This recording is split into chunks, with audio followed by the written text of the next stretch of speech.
દારૂડિયા પકડાય તેમાંથી 10 પાટીદાર હોય છે। આવું અમે નહીં પરંતુ આજે એક પાટીદાર દીકરીએ કહ્યું છે, જે સુરતમાં પીએસઆઈ ના પદ પર નોકરી કરે છે અને સમાજના જે કાર્યક્રમમાં સમાજના મોભીઓની વચ્ચે તેણે આ મોટો ખુલાસો કર્યો છે।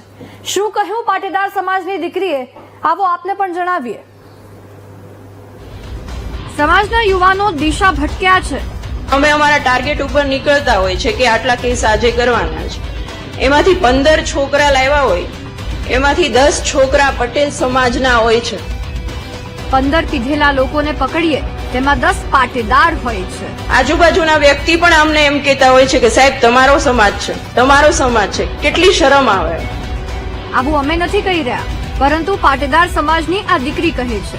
એ દીકરી જે પોતાની ફરજ નિભાવે છે અને ફરજ નિભાવતી વખતે દારૂ અને અન્ય નશીલા દ્રવ્યોના સેવન કરનારા તત્વોને ઝડપે છે, ત્યારે તેમાં સૌથી વધુ લોકો પોતાના જ સમાજના હોય છે અને આ સાંભળતા તે દુઃખી થઈ જાય છે।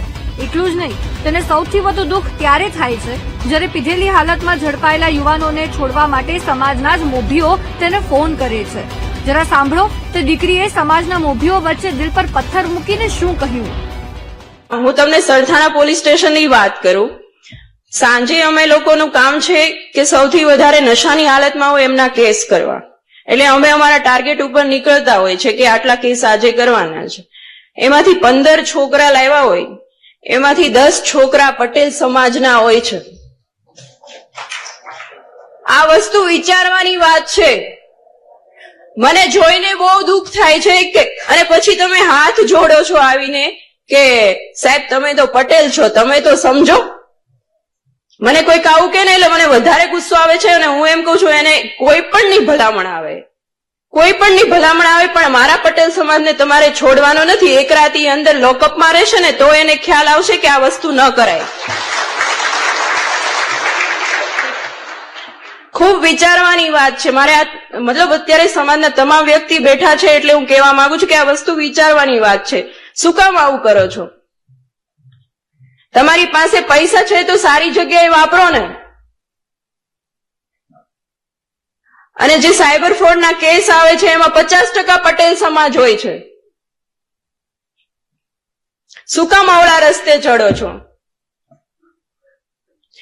પટેલ સમાજે આટલી નામના મેળવી છે, આટલું આગળ વધ્યા છે, તો શું કામ આવી રીતે પતન તરફ જવાનું? આજુબાજુના વ્યક્તિ પણ અમને એમ કહેતા હોય છે કે સાહેબ તમારો સમાજ છે, તમારો સમાજ છે, કેટલી શરમ આવે। એટલે થોડુંક વિચારવાની વાત છે। સાંભળ્યું ને, પીએસઆઈ ઉર્વિશાએ શું કહ્યું। પોતાના સમાજ માટે આવા શબ્દો કહેતા તેને પણ તકલીફ પડી હશે, પરંતુ આ કડવું સત્ય છે અને સમાજના યુવાનોને બરબાદ થતા બચાવવા માટે તેણે આજે સમાજના મોભીઓને આગળ આવવા માટે કહ્યું છે। પીએસઆઈ ઉર્વિશાના નિવેદન પછી સમાજના અન્ય યુવા નેતાઓ શું કહે છે, જરા તે પણ સાંભળો।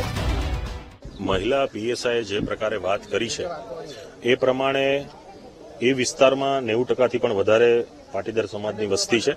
આ વિસ્તારમાં છેલ્લા હું 30 વર્ષથી રહું છું, એટલે આ વિસ્તારને ખૂબ સારી રીતે જાણું છું। જ્યાં જે બનાવો બને છે એ સમાજ માટે દુઃખકારક છે અને એક સમાજના વ્યક્તિ તરીકે બેનને જે દુઃખ છે એ દુઃખ મને પણ થવું જોઈએ, પરંતુ એમણે એ દુઃખને જાહેર કર્યું છે। આજે ગુજરાતમાં ચર્ચાનો વિષય પણ બન્યો છે અને મને લાગે છે કે દારૂ, જુગાર કે ડ્રગ્સ કે જે આ ગુજરાતના યુવાનોમાં જે વ્યસનો આવી ગયા છે એના માટે કાયદા અને કાનૂનની જેમને જવાબદારી છે કે આ વ્યસનો ગુજરાતની હદમાં ન આવવા માટે એ માટે કાયદા કાનૂને પરિસ્થિતિ જાળવવી જોઈએ। સમાજની એ જવાબદારી બને છે કે સમાજના યુવાનો, આ વિસ્તારના કે કોઈ પણ વિસ્તારના યુવાનો વ્યસનોથી દૂર રહે એ માટે સમાજ અને ધર્મએ જવાબદારી નિભાવવી જોઈએ એવી હું માનું છું। અહીં પીએસઆઈએ ભલે માત્ર પાટીદાર સમાજની વાત કરી, પરંતુ દારૂ અને અન્ય વિવિધ નશાનું દૂષણ તો દરેક સમાજમાં જોવા મળી રહ્યું છે। યુવાનો નશાના રવાડે ચડી રહ્યા છે, પછી ભલે તે કોઈ પણ સમાજના હોય।